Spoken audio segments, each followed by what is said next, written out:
time. It's a nightmare and a wake-up call at the same time. A warning from one man who says his family vacation to Mexico came to a disastrous end. The mistake he says he made that landed him in jail for several years. And good evening. Welcome to West Coast Wrap. I'm Jana Katsuyama. That man is finally back home in Arizona tonight. He was taken into custody 2 years ago after law enforcement officers in Mexico say they found weapons in his car. Fox 10's Lindsay Raga spoke with him about what he calls a mistake that he hopes to never make again. Andrew Harrison says he has a lot to catch up on after being locked up for over 2 years. He says his main focus is rebuilding his relationship with his 3 sons. Once they said that I was released, all I could think about was just getting my boys in my hand, like my 3 boys.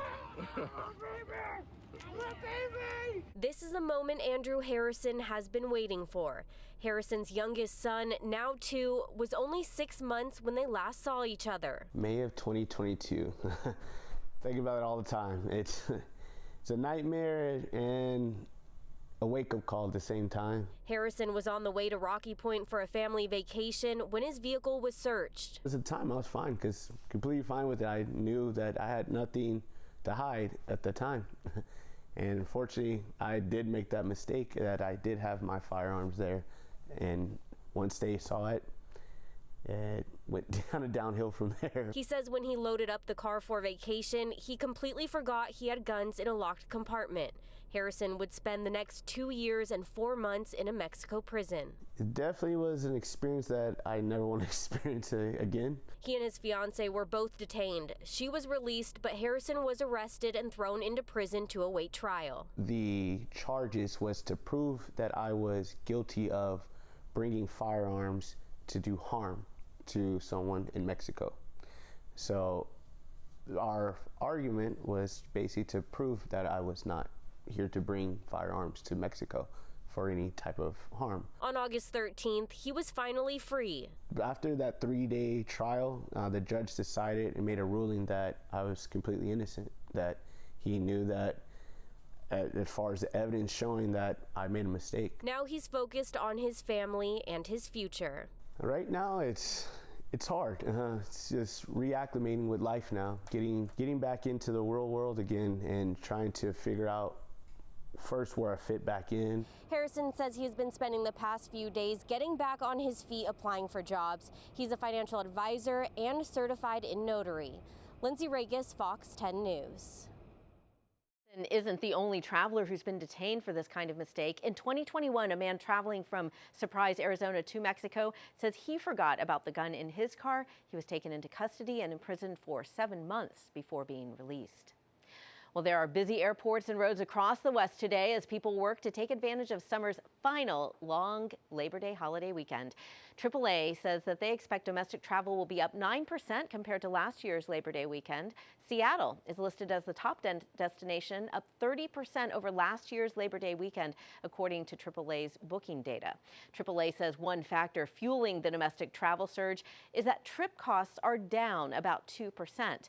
More than 250 flight delays have been reported in and out of Los Angeles International Airport, but so far there's no word of any widespread flight disruptions today. No emails, no nothing. We get here, paid $35 in a cab that I'm only a mile away. I'm very upset. Now I got to go back home with my luggage, come back again tonight at 11:30. That obviously a woman who is upset about her flight delay. For people who are taking to the roads and driving, however, AAA says gas prices are lower than last year due to a relatively quiet hurricane season. The traditional peak of hurricane season is just a few weeks away. The Godfather escaped in my natural element. You know it's true. A funky good time is being had right here at the Black Rock Road System. Oh yeah. And take a look at this. San Francisco's self-proclaimed godfather of skate is rolling out a skating rink for Burning Man. David Miles Jr. is known for evangelizing about the joy of roller skates at San Francisco's Golden Gate Park and the Church of Eight Wheels. Well, this week he's setting up in Nevada for one of the West's biggest holiday weekend events. The highlight of this year's Burning Man Festival is scheduled for tomorrow when a giant sculpture of a man goes up in flames.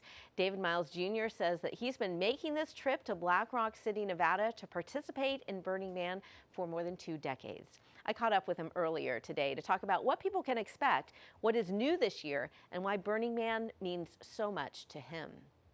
I started coming to Burning Man in 2001. And I didn't have the Church of Eight Wheels at that point, but everything that I've done in skating kind of matches what Burning Man is all about. The idea is to bring our magic skating in from Golden Gate Park and put it right here because they're very, very similar. So we have about 50 people in our camp. We all have camp fees that we raise funds, and we purchase the wood, the materials, everything it takes to build a roller skating rink out here in the desert. This is the roller rink. It's smaller than we would like, but the people love it. I don't know how many thousands of people are at Burning Man, but I bet you at least 90% of them have come here to skate, and I love it. I really do love it. It's a very similar energy to what San Francisco has always been, open to everyone. You know, the freedom to be able to be you and express yourself is mostly about you. What do you do? What is it you like to share with the people here? What is it that makes you what you are? A lot of people are here to find themselves because that question comes to you all the time. I think that Burning Man has opened up my mind.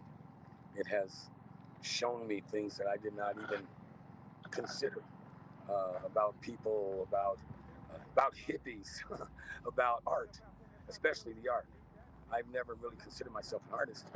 But when you see us build this roller rink and you see the joy we give people, that's one of the greatest arts you can present. And I'm very, very proud. And even now, it's not just me. My kids are running the camp. My son and my daughter, we run the Church of Eight Wheels as well. We have the skate run in Golden Gate Park. Skating is our entire lives. But this year, my daughter Tiffany organized all the people. My son David organized all the people building and running this camp. And it's for Burning Man, they say welcome home and you're part of a family, but our camp is a family, and when we come back, we'll be even stronger, we'll be better, we'll be more experienced, and we're already planning for next year. So I don't think that there's David Miles Jr., the godfather of skate from San Francisco. Now, there is some concern that strong winds might complicate travel plans for people at Burning Man this weekend. Blowing dust may delay some flights and reduce visibility for people who are trying to leave Black Rock City on Sunday. We're going to bring in KTVU meteorologist Mark Tamayo now, who's been tracking the holiday weekend forecast across the West. How's it looking? Hi there, Jenna. Yeah, of course, you mentioned those winds that could be increasing in the Sunday forecast out toward Burning Man. So as we take a look here at the forecast, at least on this map focused in northwestern Nevada, this is just for the Saturday forecast. You can see these colors kind of making a comeback here, indicating some stronger winds developing throughout the day. These winds are not extremely strong, but keep in mind they will likely go up in the Sunday forecast. Showing you this, the satellite and the radar across a good portion of the west will come in right now and show you some thunderstorms in portions of Arizona. Look at this action moving into in the Phoenix area just over the past few hours. In fact, a severe thunderstorm warning was in place earlier today. But out towards Southern California, we have the low clouds and fog, and up in the Pacific Northwest, actually lots of sunshine. This was Seattle today. Looked like a nice day. Temperature of 83 degrees, so nice weather up in Seattle and in Portland. In San Francisco, the fog cleared out nicely this afternoon. Temperatures in the upper 60s. And then down in Southern California, some patchy low cloud cover there. Los Angeles downtown, right around 80 degrees this afternoon. Current numbers, as you can see, it is 97 degrees in Las Vegas. Salt Lake City is 81. Portland, Oregon, this one site here showing you a warm 94 degrees. Here's the plan for Saturday. Sunshine up in Seattle with temperatures in the 80s. For San Francisco, some areas of fog in the morning with clearing skies into the afternoon hours. It is warm to hot in Phoenix with maybe some clouds developing by mid to late afternoon, especially into a Saturday evening. As you can see, the Saturday breakdown, Olympia, Washington tomorrow, upper 80s. San Jose in the Bay Area, 81. In Southern California, temperature is 102 degrees for Santa Clarita and Palmdale, and then Scottsdale, 105 degrees for tomorrow. So as far as the rain chances, it's fairly quiet across a good portion of the west. This is for your Saturday, but notice we could have some action developing outside of Las Vegas and maybe right around outside of Phoenix as well for tomorrow, late afternoon into the evening hours. So here's, you can't see the forecast over the next few days. Seattle looks like a nice 3-day weekend. Temperatures on Monday will be cooling off. For San Francisco, the fog a factor in the morning. Los Angeles looking pretty good with temperatures back up into the low to mid 80s. And of course, you'll find the triple digits out in Phoenix with those clouds building up by mid to late afternoon. But overall, it is a nice forecast as we head toward Labor Day. Jen. Certainly looks nice. Yeah. Thank you, Mark. Well, and with those warm temperatures on the coast, it could be difficult to stake out a spot in the sand with big crowds expected to head to the coast beaches over the holiday weekend. This is a live look at Southern California's Santa Monica Beach, where it's been busy for most of the day. You can see it's fairly clear. One place, though, that is not so pleasant. Another popular state beach on the LA County coast is closed due to a 6,700-gallon sewage spill. That spill sent untreated sewage into the ocean at Will Rogers State Beach near Pacific Palisades along the Pacific Coast Highway. Now, officials are saying that the spill was caused by tree roots that blocked a sewer line. Beachgoers were warned to stay out of the water until officials are sure that the sewage and any bacteria are cleared. It's not going to ruin anything, but I am mildly inconvenienced by having to move a few miles. Public health officials started taking water samples today. They say Will Rogers State Beach will remain closed until 2 consecutive tests show that bacterial levels have dropped. Both parties' presidential campaigns are working to win over the West's battleground states. Coming up, the new action that they are taking to try and get an edge with the voters. And a baby boom, all in one friend group. We have the 6 Utah moms that are celebrating their unexpectedly close births. There's some babies that are 20 hours apart, a few days apart, and a few weeks apart. To be moms together, it's been amazing. One of the doctors facing charges connected to the death of actor Matthew Perry appeared in court today in Los Angeles. 54-year-old Dr. Mark Chavez reached a plea deal with prosecutors, agreeing to plead guilty to 1 count of conspiracy to distribute ketamine. He is one of 5 people overall facing felony charges for Perry's death. 2 other defendants already pleaded guilty, according to officials, while the 2 main defendants, Jasmine Sanga, known as the, quote, ketamine queen, and Dr. Salvador Plasencia, have pleaded not guilty to the charges. Today, search crews returned to the Southern California property where investigators believe they will find the bodies of a husband and wife. The couple has been missing from a nudist community east of Los Angeles since Sunday.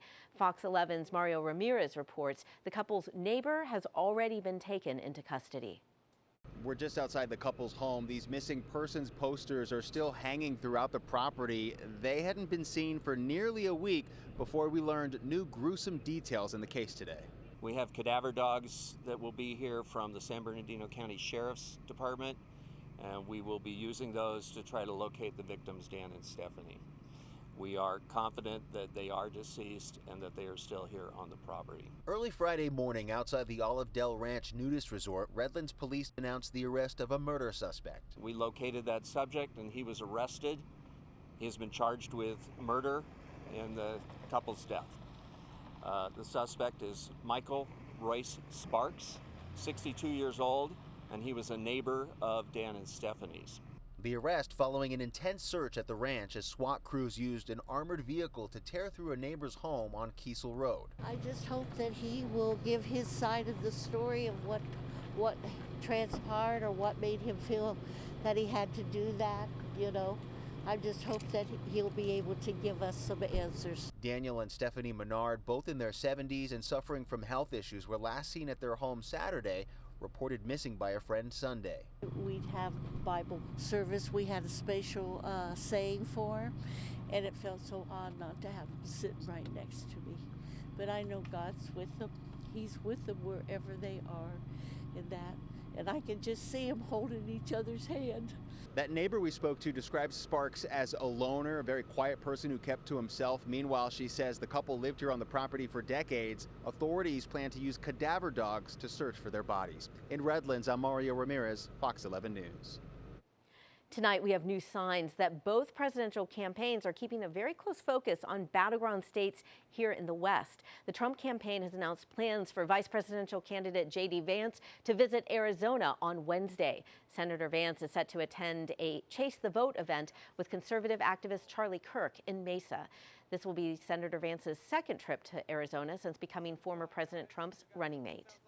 And Vice President Kamala Harris has tapped a congressman from Nevada to serve as national co-chair of her campaign. Representative Stephen Horsford is among several co-chairs who will work to communicate the Harris campaign's message to voters. California Congressman Robert Garcia also has been named a co-chair. And Second Gentleman Doug Emhoff visited Aspen, Colorado and San Francisco today to raise money for his wife's campaign. He attended another fundraiser in Ketchum, Idaho yesterday. The vice president was not with him for either of those events. Well, 2 Las Vegas men are under arrest in Arizona for human smuggling charges.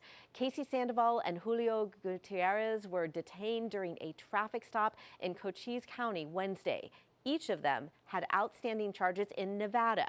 One man dressed in camouflage clothing ran from the truck during a stop. U.S. Border Patrol agents later located that man, who has not been identified. The 2 men were booked into Cochise County Jail on felony human smuggling charges. Border agents have detained a South American crew that has been working to tow ferries away from Washington's coast. Fox 13's Lauren Donovan reports that some people say the workers were left in squalid conditions for some 3 months due to visa restrictions. Being on board something for 90 days in squalor conditions, essentially putting these crew members in a tin coffin. This is the last you'll be seeing them in the Puget Sound. Border agents detained crew aboard the Ecuadorian tugboat charged with towing the La Jolla and Elwha out to sea. Cyrus Donato, Transport Workers Federation inspector for Puget Sound, tells me they were stuck on it for 90 days due to visa restrictions. How is it possible in 2024 that you are physically required to remain on board on your ship? You legally cannot step foot on the ground. I mean, it's like this childhood game, like the floor is lava. Like it's pure insanity. Cyrus said he first started hearing concerns last fall. A new crew came aboard in spring, and it took a lack of provisions, pay, and some health scares for them to call for help. Julie Cooper with the Seattle Seafarers Center says the crew was clearly intimidated by their Ecuadorian employer. It seemed hesitant to ask for the help that they needed and to address these medical issues, which really would have been a concern if they had gone to sea for this 35-day journey. Vessel Finder shows us the tug itself is just as old as the retired vessels it was supposed to lead safely out of Puget Sound, moving one relic with another.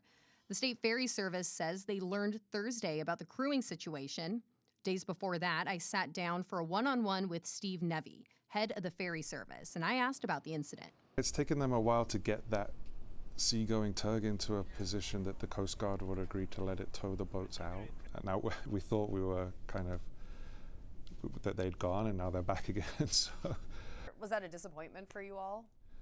Yeah, I think so. I think it was mainly, again, I don't like this whole narrative out there that we're mismanaging the system, because it kind of made it look like we don't know what we're doing.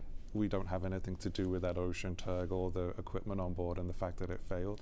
So it just looks like another thing that ferries can't get done, and that's why it was disappointing to me.